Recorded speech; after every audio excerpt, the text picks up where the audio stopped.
Hello dear aspirants and welcome to Civil Staff. Guys, we're back with another session for UPSC Prelims 2021 for English comprehensions. Guys, if you're live, if you can hear me and if you can see me, just give me a thumbs up in the chat box. And before we begin the session, guys, I would like to inform you about the special offers that we have launched as a Civil Staff team. Now, you know your prelims are approaching and you must be looking for some crash course or test series. So guys, we are offering a 50% discount on our crash course and on our test series. So guys, these include a lot of valuable lectures, PDFs, sessions, previous year questions, handouts, and they would be really helpful for your preparation strategy.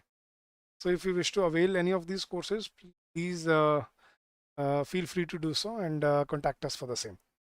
So let's begin the session, guys. So this was the homework passage that I gave you yesterday. Remember? So I think a couple of you gave the answer, but many of you did not. Morning, Alpna. How are you, dear? Hello, Neha. I'm good, Alpna. Hello, Sheetal. Good afternoon, dear. Welcome to the session. So guys, let's try to solve the passages and let's try to practice a few more reading comprehensions from the year 2018. Guys, this paper was, these passages were given in the year 2018, right? Hello, Zara. Welcome to the session. Guys, I hope you learned something useful today, and I hope this would help you in your preparation strategy. Good afternoon, Himanshi. Welcome, dear. So let's read the passage, guys. Which one of the following is the most important implication of the passage? The passage was this: the Arctic's vast reserves of fossil fuel, fish, and minerals are now accessible for a longer period in a year. So he's talking about the fossil reserve of Arctic. But unlike Antarctica, which is protected from exploitation by the Antarctic Treaty framed during the Cold War and is not subject to territorial claims by any country, there is no legal regime protecting the Arctic from industrialization, especially at a time when the world craves for more and more resources. So he's saying Antarctica, which is protected by the Cold War Treaty, Arctic does not has the same you know has the same protection or same treaty. So that means many countries would be fighting for these mineral resources. The distinct possibility of ice-free summer. Now, the distinct possibility of ice-free summer has prompted countries with Arctic coastline to scramble for great chunks of melting ocean. So what is the most important implication, guys? India can have territorial claims in the Arctic territory and free access to its resources. Melting of summer ice in the Arctic leads to changes in geopolitics. The Arctic region will solve the world's future problem of resource crunch, or the Arctic region has more resources than Antarctica. Yes, guys.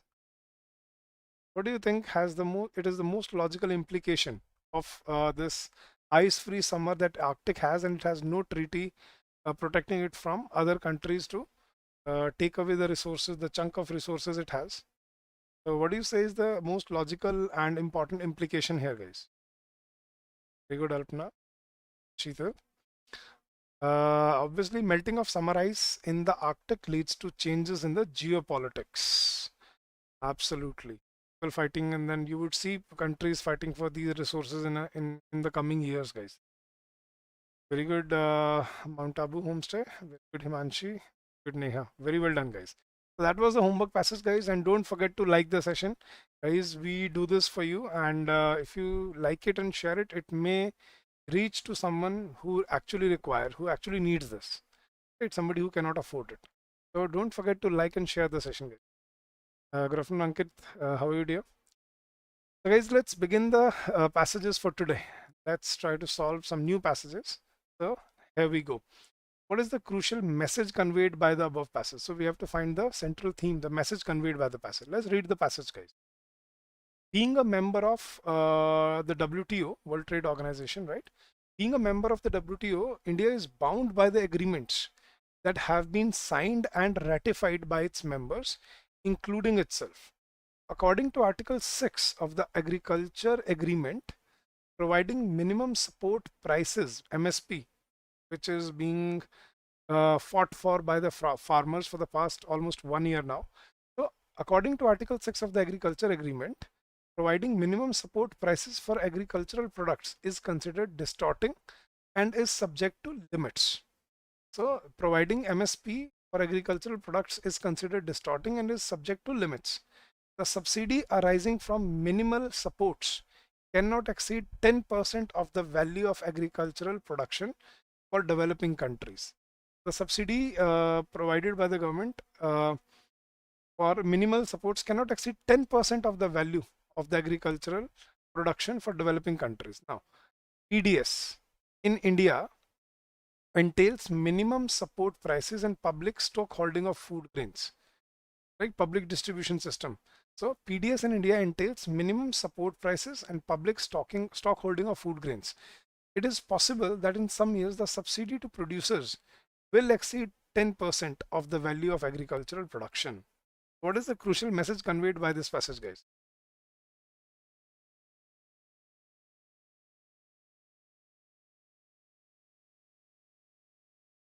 Mount Abu, just go watch the initial sessions of this series. In the first 5 sessions, I have specifically discussed assumption questions in one specific lecture. Uh, Go watch that if you haven't, and if you still feel any difficulty, please feel free to say so. What is the crucial message conveyed, guys? India should revise its PDS. India should not be a member of WTO. For India, food security collides with trade, or India provides food security to its poor. Yes, guys, what do you say?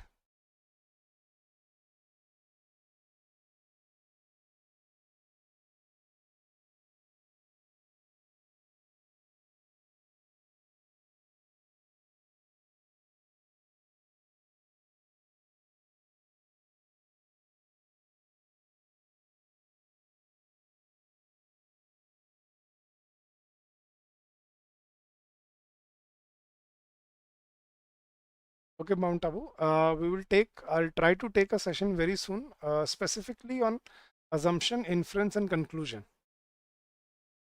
All right. So probably next week I'll prepare a session specifically for assumption based question, then inference, and then conclusion. That would help you. Good afternoon, Pranjal. Welcome to the session, dear. Yes, guys. So you say correct option is option number C. India should revise its PDS. What is the message conveyed, guys? Now, what does it say? We are a member of World Trade Organization and bound by the agreements that have been signed. So according to Article 6 of the Agricultural Agreement, providing minimum support prices for agriculture products is considered distorting. Now, that is what it says, and is subject to limits. That is the agreement, guys. But the subsidy arising from minimal support prices cannot exceed 10% of the value of agricultural production of the developing countries. Right? PDS in India entails minimum support prices. Uh, Public distribution in India entails minimum support prices and public stock holding of food grains. Now, it is possible that in some years the subsidy to producers will exceed 10% of the value of agricultural production. That means in India, food security collides with trade. The correct option here is option number C. Very well done, guys. India is a welfare country. It cannot revise its public distribution system, but that is the message conveyed.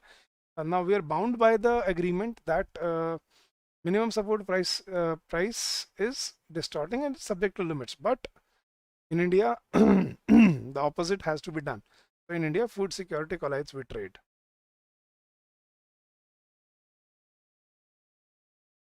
ये क्यों नहीं है? India को क्यों revise करना चाहिए? ये message दे रहा है वो? सबसे पहले तो क्वेश्चन बताओ नेहा, क्वेश्चन क्या है? What is the message conveyed? क्या वो ये मैसेज कन्वे कर रहा है कि इंडिया को अपने पीडीएस रिवाइज कर लेना चाहिए, पब्लिक डिस्ट्रीब्यूशन सिस्टम, तो उसमें सब्सिडी नहीं देनी चाहिए? नहीं, जो मैसेज कन्वे कर रहा है वो ये है कि हमारी जो फूड सिक्योरिटी की प्रॉब्लम है, इट कोलाइड्स विद ट्रेड, कि हम वो ट्रेड नहीं कर पाते जिस बेसिस पे हमें गवर्नमेंट उसको प्रोक्योर कर लेती है at MSP, minimum support prices पे। तो ये कोलाइड की बात कर रहा है यहाँ। okay? चलो guys, next passage. With reference to the above passage, the following assumptions have been made. Assumption low, mount Abu assumption का क्वेश्चन आ ही गया आप कह रहे हैं। चलो इसको देखते हैं, अब आप समझाता हूँ कैसे करना होता है। India's educational system is modeled on mass education system that developed in the 19th century in Europe and later spread around the world. So India's education system is based on Europe's 19th century education based system. The goal of the system is to condition children as good citizens and productive workers. This suited the industrial age that needed the constant supply of a compliant workforce with a narrow set of capabilities. Now, our education institutes resemble factories with belts, uniforms, and batch processing of learners, designed to get learners to conform. But from an economic point of view, the environment today is very different. It is a complex, volatile, and globally interconnected world. तो वो क्या कहना चाह रहे हैं इस passage से, भी समझो कि इंडिया का जो अब तक एजुकेशन सिस्टम है इट इज़ आउटडेटेड। वो 19th सेंचुरी जो इंडस्ट्रियल एरा होता था जहाँ पे प्रोडक्टिव वर्कर्स और अच्छे सिटीजन चाहिए होते थे, उस तरह के सिस्टम के बेस पे डेवलप किया गया था, जो आज भी इंडिया में वही चल रहा है। तो लगता है आज भी स्कूल में उसी तरह के स्टूडेंट्स, जैसे बेल घंटी बज रही है, टाइम बताना पड़ रहा है काम करने के लिए, ये अब ये है, यूनिफॉर्म लगा रहे हैं, बैच प्रोसेसिंग चल रहा है एक एक स्टेज पे, तो ये वही वाला चल रहा है। लेकिन वो क्या कह रहे हैं कि लेकिन आज इकोनॉमिक पॉइंट ऑफ व्यू से इसको देखें तो आज बहुत ही अलग हो चुका है एनवायरनमेंट। आज जो वर्ल्ड है वो बहुत ही कॉम्प्लेक्स, वॉलेटाइल और ग्लोबली इंटरकनेक्टेड वर्ल्ड है। तो वो क्या कहना चाह रहे हैं, we are still following the same old education system which we copied from Europe, right. Now अब assumption पढ़ते हैं। Now, India continues to be a developing country essentially due to its faulty education system. Second, today's learners need to acquire new age skill sets. Third, a good number of Indians go to some developed countries for education because the education systems there are a perfect reflection of the societies in which they function. Yes, guys, what do you say? Whatever has not been said in the passage, has it anywhere been mentioned that India is a developing country because of its faulty education system? No. What they're saying is we need to update our education system, right? And option number 3 is also incorrect, that Indians go to other countries and do this, do that. It was nowhere mentioned in the passage. Guys, you have to base your assumption on the information given in the passage. What it wants to convey: today, learners need to acquire new age sets. So the correct option is only option number 2. Yes, Mount Abu अब हो गया। देखो ये elimination method जो आपको समझा रहा हूँ ना, एलिमिनेशन मेथड ज़रूर समझो, वो बहुत इंपॉर्टेंट है। So you need to eliminate, right, whatever you find faulty in the options, अभी आप अपने आंसर तक पहुँच पाओगे confidently. Very well done guys, very good Sheetal, very good Ankit, Mount Abu, Neeraj, Neha, Pranjal, Alpana, Bhagyashree, Upendra, Himanish, Sheetal, very well done guys. चलो, moving on to the next passage for today. What is the most logical and rational inference that can be made from the above passage? So you have to find an inference from the passage, right?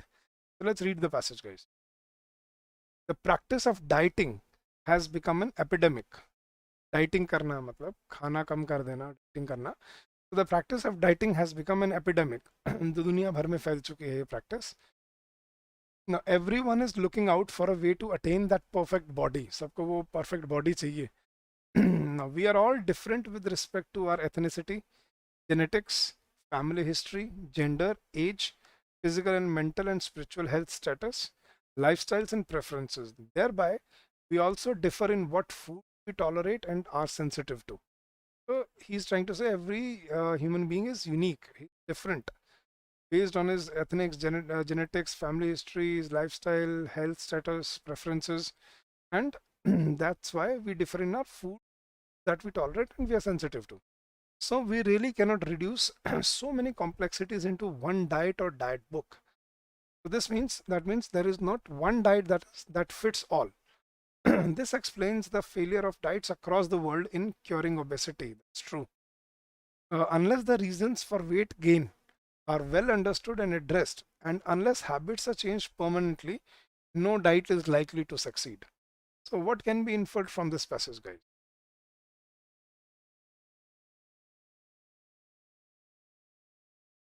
your self doubt हो रहा है आपको mount Abu. चलो I'll try to take a session next week. आप कह रहे हो उस पे, ठीक है. So let's read the options, guys. Obesity has become an epidemic all over the world. A lot of people are obsessed with attaining a perfect body.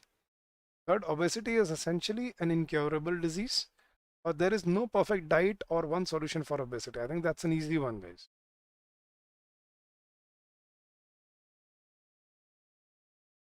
No, Alpna.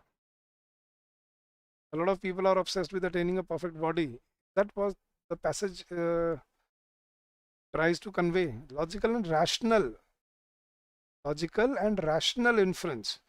The passage wants to convey that is why dieting fails, because people are crazy after dieting, but it fails because every person has different needs and preferences, and they pertain to different ethnics and genetics.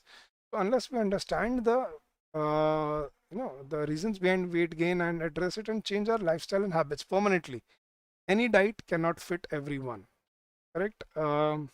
Inferences, option number D. There is no perfect diet or one solution for obesity. Very well done, guys. Very good. All right, guys. Moving to next passage. It comes a monoculture. Now again, we have to find a logical, rational, and crucial message conveyed by the passage. Okay. So let's read the passage, guys. Monoculture carries great risks. You know what monoculture is, guys? No, growing and cultivating the same crops over and over again. The same crop cycle, that is called monoculture. So he starts the passage like this: monoculture carries great risks. A single disease or pest can wipe out swathes of the world's food production, an alarming prospect given that its growing and wealthier population will eat 70% more by 2050. Now, this is a food for thought. This is a rhetorical question, that if everyone follows the same monoculture, now there's a lot of risk, because a single disease or a single pest can wipe out, a lot of food production. And considering it is very alarming for food security of the world, because the population is growing at an alarming rate, and we will be eating more, eating 70% more than what we are eating today by 2050, right? So the risks are magnified by the changing climate. Obviously, the climate change has added to the problems of these monocultures. So the risks are magnified by changing climate. As the planet warms and monsoon rains intensify, farmlands in Asia will flood. North America will suffer more intense droughts, and crop diseases will spread to new latitudes. That's an alarming situation for the world, right? Due to global warming and heavy rainfalls, farmlands in Asia will flood, and in North America there will be more droughts. So there will be dire implications on the food production of the world. Monoculture and other such things. So what is the most logical and rational crucial message conveyed, guys? Preserving crop genetic diversity is an insurance against the effects of climate change. Okay. Despite great risks, monoculture is the only way to ensure food security in the world. Wrong. More and more genetically modified crops only can save the world from impending shortages of food, or Asia and North America will be the worst sufferers from climate change and the consequent shortage of food. What do you say, guys? The whole passage was about monoculture and the multiplying effects, implications it has on the food security of the world, right? So the message conveyed is preserving crop genetic diversity is an insurance against the effects of climate change.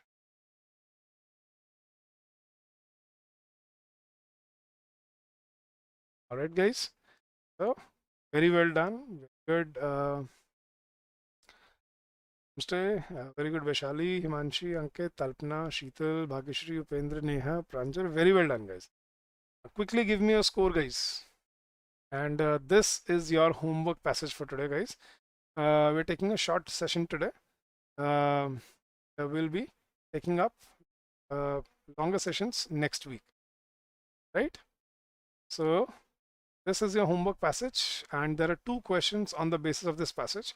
You can find the PDF of this passage in our Telegram group, the link for which is given in the description of the video. If you have not joined the group, you can do so and you can get the PDF there. Guys, before we end the session, again, I would like to inform you about the special offers that we have launched. We are offering 50% discount on our crash course and on our test series for UPSC Prelims. Guys, if you're preparing for UPSC Prelims, I think there could be not a better time for start preparing or for test series. All right. Kendra 4 out of 4, very well done. Pranjal, very well done. Very good Imanshi, very good Ankit. Sheetal, all right, 3 out of 4.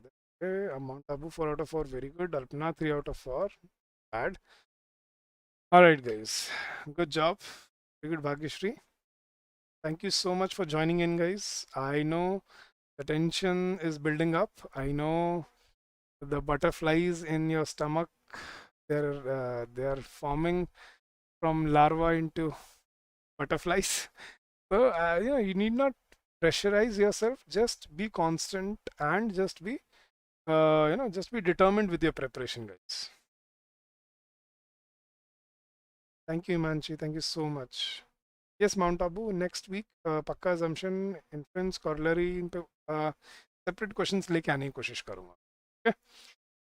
So thank you so much for joining in, guys. Please don't forget to like the session. Don't forget to share it with anyone you think it would be helpful. And if you have any doubts or if you have any queries,